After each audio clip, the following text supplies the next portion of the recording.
In today's video, we are back with more Duskmourn spoilers from across the internet, and there are a lot of noteworthy cards to look at here, plus some pretty cool cards that I think are actually going to make an impact in multiple formats. With that being said, let's hop into the video.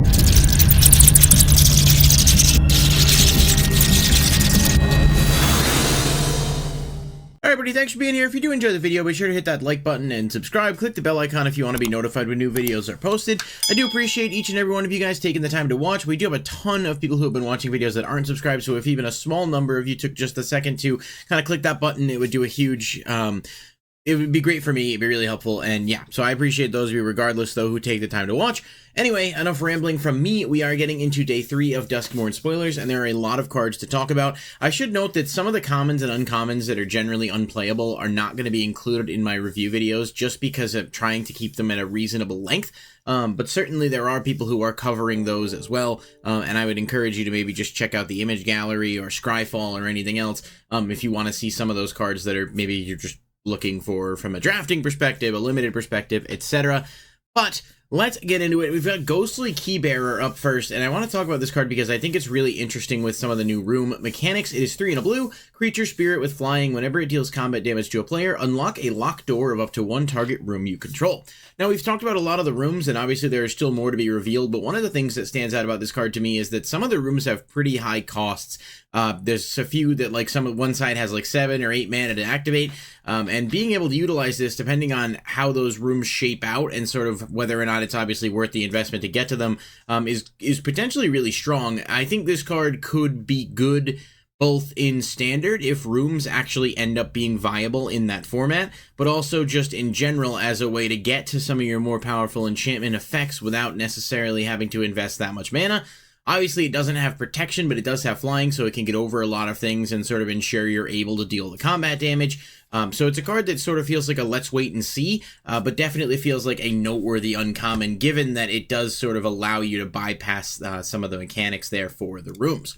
Acrobatic Cheerleader is 1 and a white creature, human survivor with survival. There's a lot of cards that have this survival phrasing here. It says at the beginning of your second main phase, blah, blah, blah. If this creature's tapped, do something. In this case, it gets a flying counter. Not the strongest of them. However, there are definitely some that have this keyword that are a lot stronger that we'll get to in just a minute here. But obviously for draft, perhaps, being able to have a 2-drop 2/2 that can have flying is not the worst option, depending on what colors you're building with. Cursed Windbreaker, this is really goofy art too. I just thought that was really funny because it literally is just, that's what it is. It's not even trying to be spooky. It's just a flying jacket. It is 2 and a blue artifact equipment. When it enters, manifest dread, then attach Cursed Windbreaker to that creature. A equipped creature has flying, and you can do it for equip 3. I actually kind of like this. People were talking about this card along with a couple of other cards. I think Cryptic Coat is the name of the other card I'm thinking of, and we're going to look it up right now as I'm doing this live because screw it. Yeah, Cryptic Coat was in Murders at Karlov Manor. Sort of similarly, like when it enters, you cloak a card, you put it face down.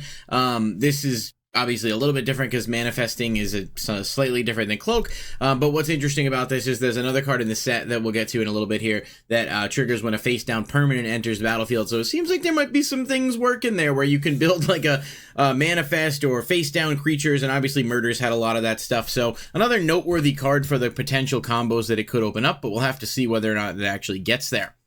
Marina Vendil's Grimoire. It is 5 and a blue legendary artifact. When it enters, if you cast it, draw 5 cards. You have no maximum hand size and don't lose the game for having 0 or less life. Whenever you gain life, draw that many cards. Whenever you lose life, discard that many cards. Then if you have no cards in hand, you lose the game. This is really, really interesting. It's a unique design and it basically trades life in for hand size. So you're, the more cards you have in your hand, the more life you have, and obviously whenever you're taking damage, you're discarding cards. I do feel like this card is going to end up being something that is going to be more of a meme card than anything, particularly because of its high cost. But realistically speaking, even if you have a way to get this out and then perhaps get it off the field, you're still drawing 5 cards off of it entering, so 6 mana for 5 cards can be pretty good. Obviously, that losing life costing you the game means you either need to build around this or you need to get it on the field and get it off the field quickly. This is definitely one I'd like some input from you guys. What do you guys think of this card? Because it does feel to me like a pretty significant card in the confines of the set, but it also, while it reads on paper like there's a lot of stuff you can do with it, it doesn't strike me as like a card that's going to be an instant impact in, you know, every format either. Cynical Loner is 1 and a black creature, human survivor. It can't be blocked by glimmers. It has survival, and at the beginning of your second main phase, if it is tapped, you may search your library for a card, put it into your graveyard, then shuffle. Very, very strong. Obviously, being able to get around the glimmers is cool. There are a good number of them in the set, so maybe for drafting, sealed purposes. But I mean, being able to entomb something for essentially free if this is tapped and has attacked is not something to sneeze at. I really like this card's design. Obviously, it's a little unfortunate that it has to be tapped at the beginning of your second main phase because it means you do have to attack with it or at least find another way to tap it. But the rewards could be potentially very significant, especially considering, you know, how many cards and decks, for that matter, you know, are graveyard dependent and want to be able to get things in the grave. Grievous Wound is 3 and 2 black enchantment aura. Enchanted player can't gain life. Whenever enchanted player is dealt damage, they lose half their life rounded up. Super powerful card. You know, a little bit costly in terms of mana, but there are a lot of ways to get the mana cost down on enchantments. Putting this on an opponent and just being like, all right, everybody hit that guy, they're going to lose a lot of life. You obviously can't, you know, you can't always game them with it, but you can definitely help get them down a lot faster and then sort of swing out at them. And obviously, you know, the half their life triggers after the damage is dealt, so you could still eliminate a player from the game. It's just, you know, the dealing, you know, kind of extra damage, I believe. The way it's worded anyway, I think the damage would still go through and then they lose half their life. I'm pretty sure that's the case. It's not like you lose the life instead of taking the damage. If that's the case, the card's a little bit less good in my opinion, but I think it's decent enough. May just be a little costly for standard, but obviously if you get it out, it's going to be pretty annoying. The Roller Crusher Ride is a legendary enchantment that costs X2 red with Delirium. If a source you control would deal non-combat damage to a permanent or player while there are 4 or more card types among cards in your graveyard, deal double that damage instead. And then when this card enters, it deals X damage to each of up to X target creatures. It's pretty good, especially if the Delirium is activated. I think this card's actually really, really strong option for red. Even if you're only able to get, you know, X to be a couple, you can do a lot of damage pretty fast. I don't really have anything negative to say about this card. It just feels like it's solid across the board. I do have to say that this the interesting, and you can, I don't know how well you can see in the video, but you see the creature kind of hiding in the background there. There are different variants of these where the art does have a, you know, a lurking creature in the background and the art doesn't. And then obviously there's the paranormal frame one, which just, this is an absolutely sick artwork for whatever that's worth. But this is a strong card and it's definitely multi-purpose, but very, very solid across the board. Ballast Worm is 3 and 2 green. It can't be countered. It has trample and haste, and then Delirium. You pay 2 and 2 green, return it to the battlefield with a finality counter as long as you have 4 or more card types. Not bad for a self-reviving. Just seems decent-ish. A little costly, but not, you know, being able to bring it back from the grave definitely helps. Trample, haste, 5/5. It's okay. Maybe I'm missing something. I don't know. Grasping Longneck, 2 and a green, enchantment creature with reach. When it dies, you gain 2 life. Nothing super crazy here. Maybe decent for sealed because of the fact that it does have reach and it is a 4. So, you know, whatever we can do there. Obviously, the enchantment element of it does give you some additional options. Now, this is a really strong one. Head Shredder is 2 and 2 green artifact vehicle. When it attacks, you may mill 2 cards. Whenever 1 or more lands are put into your graveyard from your library, put them onto the battlefield tapped. It does have crew 1, although I don't think this thing's going to be attacking all that much, because really what's strong about this is the decks that utilize things like Dredge and other mill, you know, even Surveil, even the Surveil lands from Murders for that matter, you're able to kind of utilize them with this to just ramp pretty quickly. And there's not like any restriction on how often you can do this with the lands and stuff, so pretty good. I think for a vehicle especially, it's definitely really strong, and I think it does offer a lot in terms of like accelerating your gameplay if you're playing decks that want to mill or are based on mill.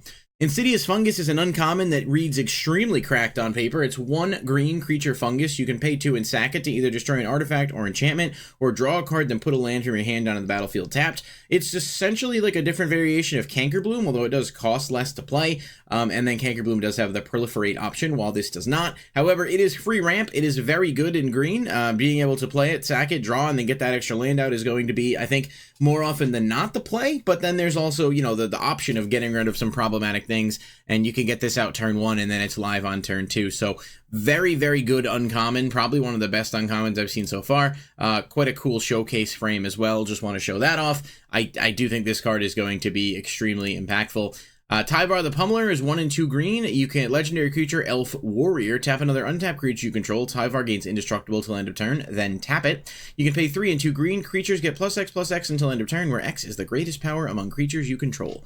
Not terrible. Definitely nice that it has the indestructible. Pretty good for getting some extra pressure on the board. It's interesting that it's pre-selling as high as it is because, well, I mean, obviously, and this is very, don't take pre-sales with any more than a grain of salt, but I'm just saying, you know, the early demand certainly seems to be there. It just feels like it's okay, I guess. But as always, there's definitely scenarios where I'm just not seeing things and kind of reacting to a lot of this stuff right on the fly. It makes it difficult to, like, you know, be able to look at those combo lines. So I always like when people kind of point out different things that you can do with this, and then I'll try to, you know, follow up on that in another video so people are kind of made aware of it. Fear of Infinity, 1 blue-black enchantment creature, nightmare with flying and lifelink. It can't block whenever an enchantment enters, or you unlock a room fully. You can return this card from your graveyard to your hand.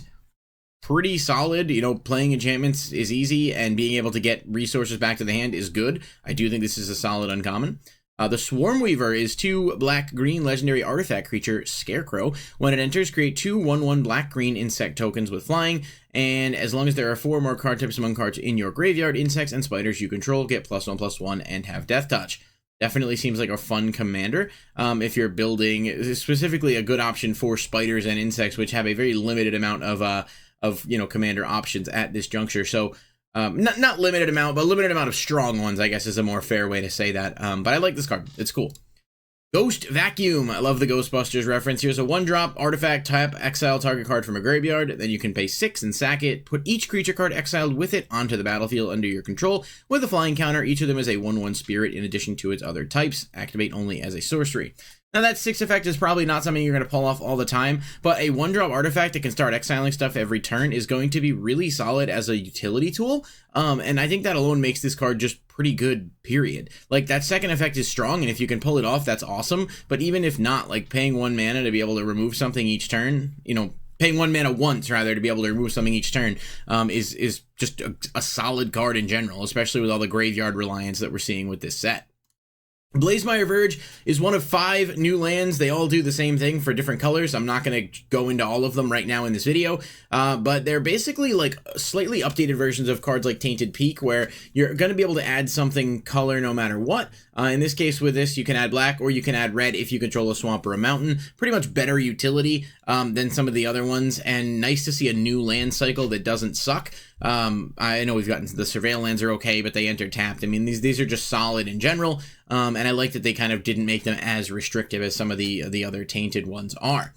Leyline of Transformation, another really cool leyline. I love cards like this that open up a lot of combo potential, and it's just exciting to see that kind of stuff coming out. As Leyline of Transformation enters, choose a creature type. Creatures you control are the chosen type in addition to their other types. The same is true for creature spells you control and creatures you own that are not on the battlefield. So it's a Maskwood Nexus that you can play for free if you open with it. And just, you know, from a commander perspective, being able to like turn so many things in your deck into different strategies that work with your commander is really cool. I think that it's, you know, one of those cards that may even see some play in Standard because there's so many Kindred decks running around right now, and being able to like make everything that type will give you some extra ability. But just a solid, you know, just across the board, a really solid card and a strong leyline inclusion. And yeah, so basically that's going to do it for this video, guys. Just going over a lot of the cards here. I'm trying to keep up with everything as quickly as I can. There is a big slate of reveals here, and we have more coming, so stay tuned to the channel. But definitely let me know in the comments down below what you think, you know, my takes on some of these. Am I missing stuff? Because I definitely am. And I want to be able to kind of point that out and sort of inform myself and viewers. So please feel free to sound off. Let me know in the comments. I'll catch you guys in the next video. Peace.